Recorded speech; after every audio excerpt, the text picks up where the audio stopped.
cafe anyway.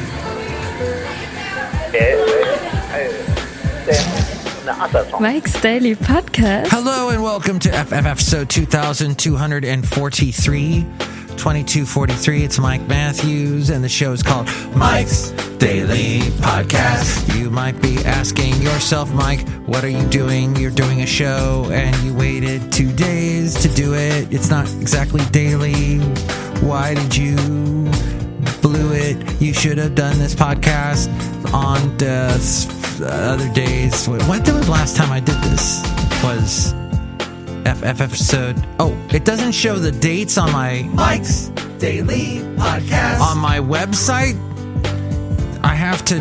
Oh, May 17th. Okay, yeah. So that was a couple Mike's days ago. Daily Monday Podcast. Tuesday, Wednesday got a little crazy. Yeah. And then today, oh, big news today. Well, you know, there are stray cats everywhere. There are feral cats everywhere. And here in the Bay Area, there's all kinds of things that can threaten their lives. There are coyotes. There are cars. Maybe they'll eat something bad that will poison them. All kinds of bad things. Well, we responded to somebody put a laminated sign on a local telephone pole saying, have you seen this cat? Or no, wait, we found this cat. Do you know who this cat is? And there had been a stray cat named Orson. I told you about Orson Welles. He hasn't been by in over 2 weeks, so we don't know what's going on with Orson. He could be no longer with us on a purely existential plane, or he could be gone as in, like, maybe the people that own him didn't want him going outside anymore, or he's dead. So the thing is, we see this picture of this cat and it looks like Orson. So my lovely lady friend goes down to the pet, the shelter, the SPCA, I think it was, and takes a look at the cat and sees that the cat is not Orson. And here's today's podcast picture. Oh, by the way, this all has to do with nextdoor.com. In the way that, well, have you been to nextdoor.com? The podcast picture is not nextdoor.com. I just want you to know. But nextdoor.com is this social media thing. That's a whole... it's an interesting place, Nextdoor. You get people complaining about crazy things, people that are paranoid, people like, oh, there's an odd-looking person down the street. Who is... But they look. Oh, Basil. Yes, I would sometimes read stories about dogs, like the late great Basil the Boxer, a missing dog, that kind of thing. So I got a little distracted, everybody. I apologize. Where am I? Okay, so Nextdoor, the app. It's an app. It's a website. A hyper-local social networking service for neighborhoods is what it was. And it was actually founded here in the Bay Area back in 2008. And they typically have always had this green sort of color about their website. It's a different green than when I first signed on. So I signed on, I think probably 2012. And I have not been on it since. And then we see this sign stapled into the telephone pole, and we're reading it, and it says more info about this cat at nextdoor.com. So I go, well, I have an account, I'll log in. I log in, and yes, there's a picture of the cat. Doesn't quite look like Orson, but my lovely lady friend starts typing and starts taking over my profile. She doesn't want to start her own Nextdoor profile, so I'm now being possessed by my lovely lady friend who's typing and saying, oh, we think we know this cat. Oh, if you need to rehome the cat, let us know. And I wait. I don't think I want a cat right now. And she goes, oh, but this is a feral cat, and it all works differently, and here's how it works. And the podcast picture's not of a feral cat. And I'll tell you what it is in a moment. But what it entailed was that we would need to have some kind of carrier device that would then have the cat. And oh shoot, I'm getting a call. This is great. I'm trying to tell this story and I get interrupted by a call. This is totally professional. I hate this. Later that day. Actually, I mean unprofessional. And yes, some time has gone by since I was recording. And I heard an interesting story that kind of trumped the story I was telling, where someone was telling me about a van that got its catalytic converter stolen. This, after a couple of years back, it was put up on blocks and the tires were stolen.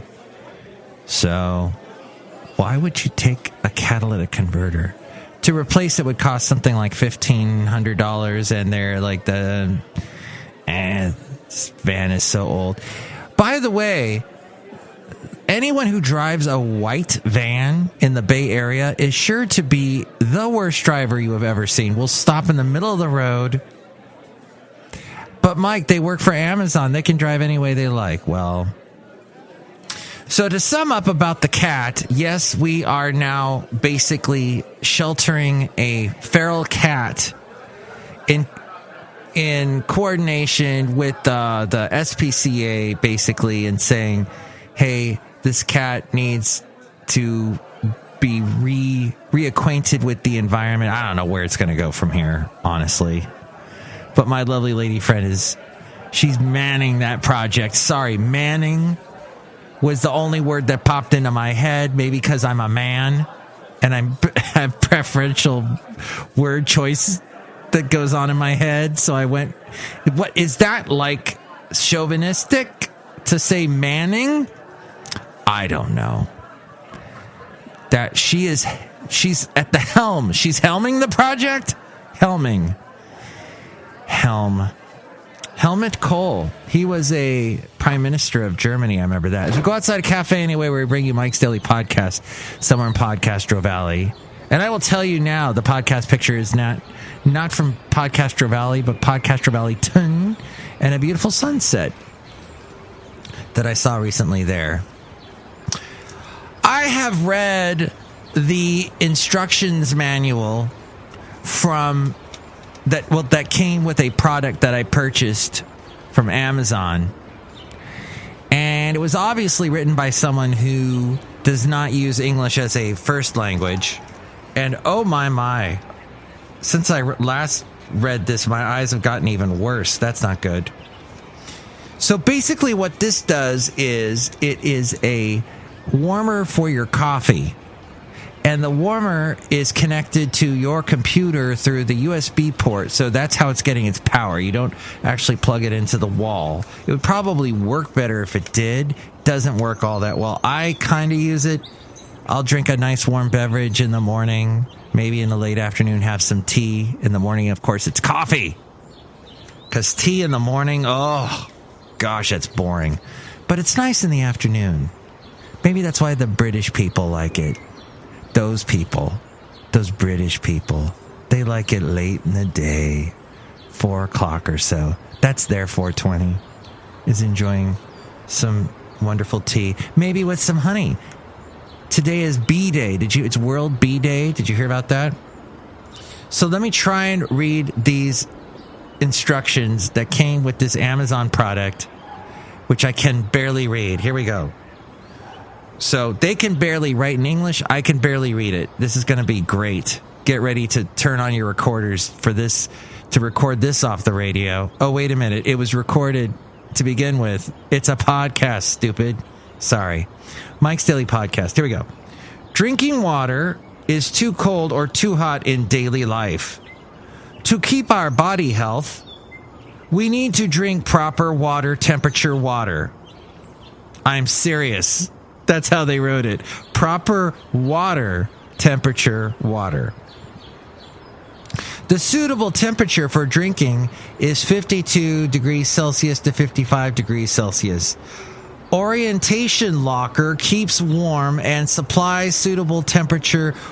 There is no locker involved with any of this. None of this involves a locker. Why the word locker was put into these directions makes no sense to me whatsoever. Oh my gosh, I just realized why the podcast that I put on YouTube months ago was because of these directions. I did not figure that out to this exact moment. Somehow, what I said was transcribed was transcribed and then posted. Some algorithm posted it somewhere, and someone read it and went, oh my gosh, he's trying to read these weird directions that came off of Amazon for this device. And then it got passed around, possibly on a part of the globe that's not anywhere near me, possibly on the other side of the Pacific somewhere, who knows? That's why. Now I get it. Because I remember I called that podcast Locker, because I couldn't figure out why you would say orientation locker. It all makes sense to me now. Even though I can't read this now. Shoot. So, orientation locker keeps warm and supplies suitable temperature water any time. It heats water by a low-energy thermostatic control system. Power on and off is controls by orientation locker. And I am reading that verbatim, even despite my crappy eyesight. Wow. Number 2, using. Check. I think that's a colon. Yeah, check, colon. Put it on a flat surface. Power on.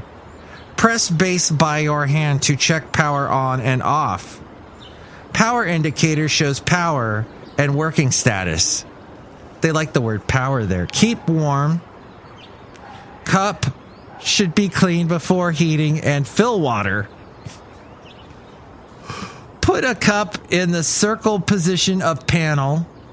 The gravity switch is switched on. Its indicator lights up. It starts to keep warm status.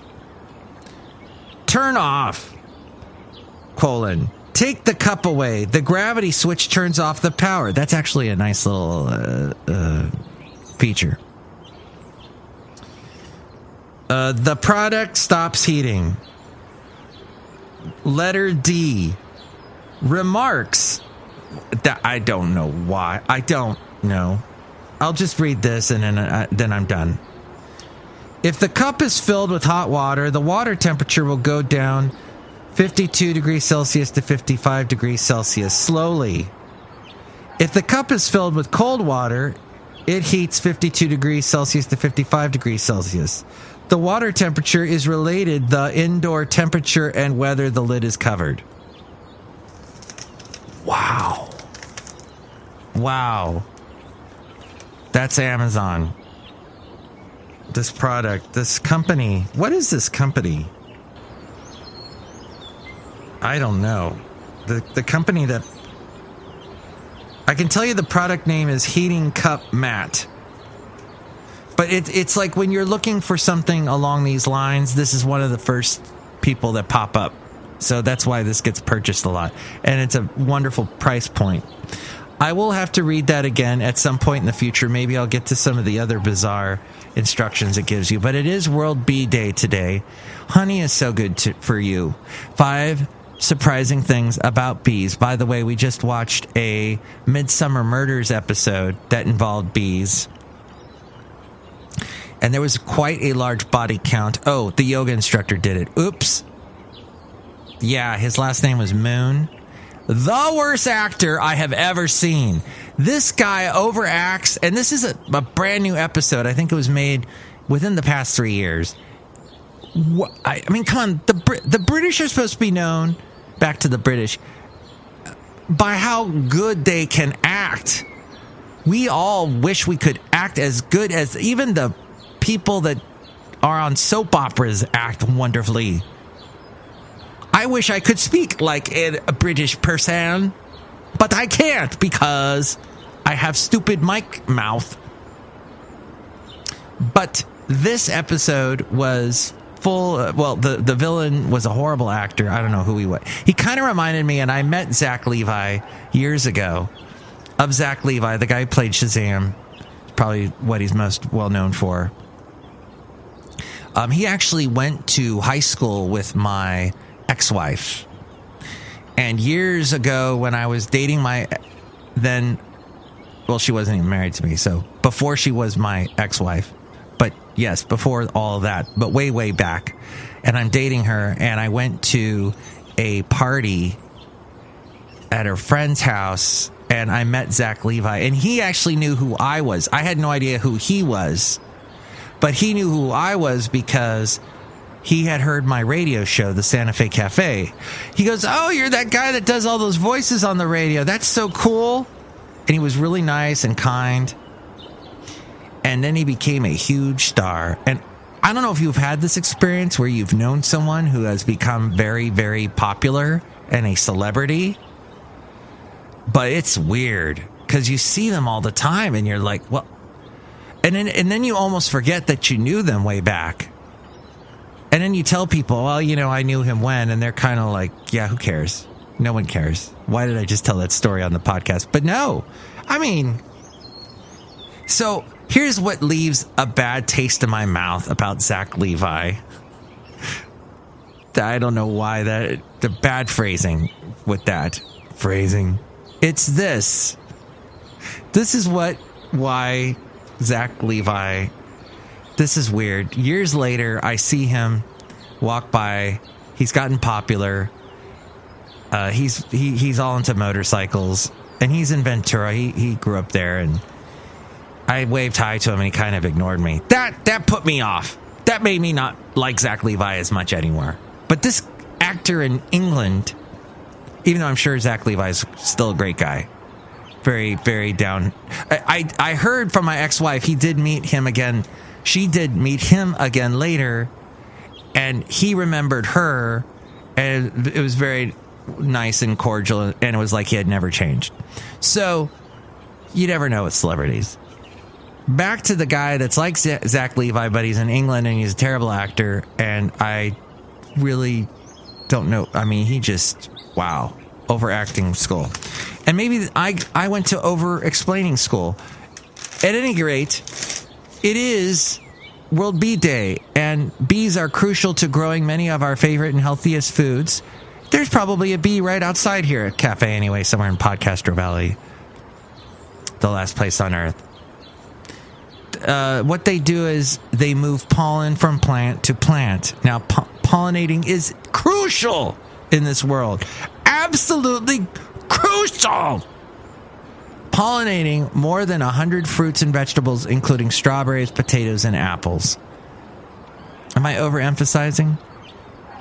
Unfortunately, many bee species are under threat as a result of changes in land use, pesticides, intensive agriculture, and climate change, but there are steps you can take to help them thrive. Here are 5 surprising things you might not know about nature's hardest working pollinators. They do the waggle dance. They communicate and make decisions by dancing. Yes, they should be dancing. Yeah. You and me and the labor of love. It's my little tribute to Frente, the early to mid 90s band with the British, I think it was a British lead singer, and just the guitar. And then they did that cover of Every Time I See You Falling, I Get Down on My Knees and Pray.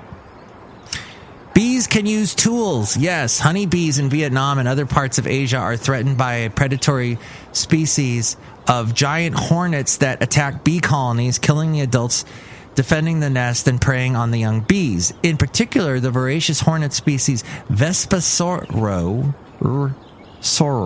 is capable of obliterating the hive within hours. To ward off such attacks, the bees have been observed collecting fresh animal droppings and smearing it around the entrance to the hive. The researchers who published their findings last year call it fecal spotting. They believe it repels the predatory hornets, which are similar to murder hornets, from the nest by reducing time hornets spend attempting to breach the nest. And apparently speaking of droppings of animals, bee poop nearly caused a Cold War confrontation. In the 1980s yellow rain, tiny splotches of yellow found on jungle foliage in Laos and Cambodia were thought to be the residue of chemical weapons. Refugees said that the yellow rain caused illness and death, and allegations prompted the United States to accuse what was then the Soviet Union and its allies of chemical warfare.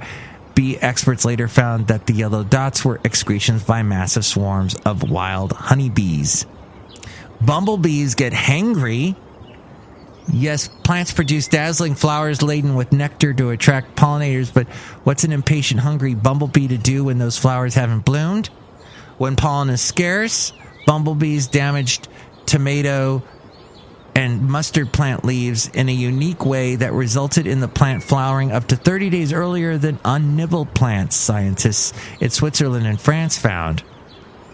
For bees, the pollen is a protein source they need to raise their young.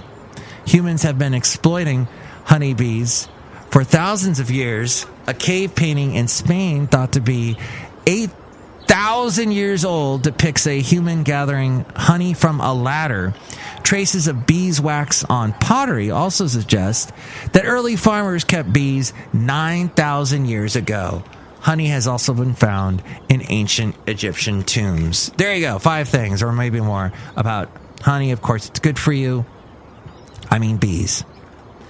And stuff you didn't know about bees. Okay, we're outside a cafe anyway, somewhere in Podcaster Valley. Look who's here. Hi, Mike. It's Benita the Rodeo Queen. How y'all doing? It's a Disgruntled Fiddle Player tell you what. What? Disgruntled Fiddle Player and Benita? Yeah, you know, bees are great. And I like them, but honestly, they are very Very good. What else? Let's see. Oh, look who's pouring us some root beer. It's the Brewmaster. Oh, Mike, I make delicious root beer. Has to run out. Excellent. Guys, I got to wrap up the show. 22 minutes is too long for this dang podcast. Next show is going to be the wonderful Madame Rootabega, Valentino, and Bison Bentley chime in about bees, about honey. I didn't even go into how good honey is for you. I mean, really, it's so important. There's this type of honey. My lovely lady friend got it, and whenever I've had I feel like I have a sore throat, I take some of this honey. You're supposed to just take a tiny bit with a little toothpick, and this honey is so strong or something, it actually always makes me feel better. I don't know what it is, and I don't think there are any drugs involved. I think it's just a honey that she got from Lake Shasta. She got it from Mount Shasta, so maybe draw your own conclusions. But there you go. It's an interesting big old world, and we're all just here trying to do the best we can. And maybe we can save an animal. Maybe we can save our throats. Maybe we can save the bees. Who knows? But all I know is that this is the end of the show. Mike's Daily Podcast is written and produced and performed by Mike Matthews. His podcast is super easy to find. Download or listen to his show and read his blog at MikesDailyPodcast.com. Email Mike now at MikesDailyPodcast@gmail.com. See you tomorrow. Bye!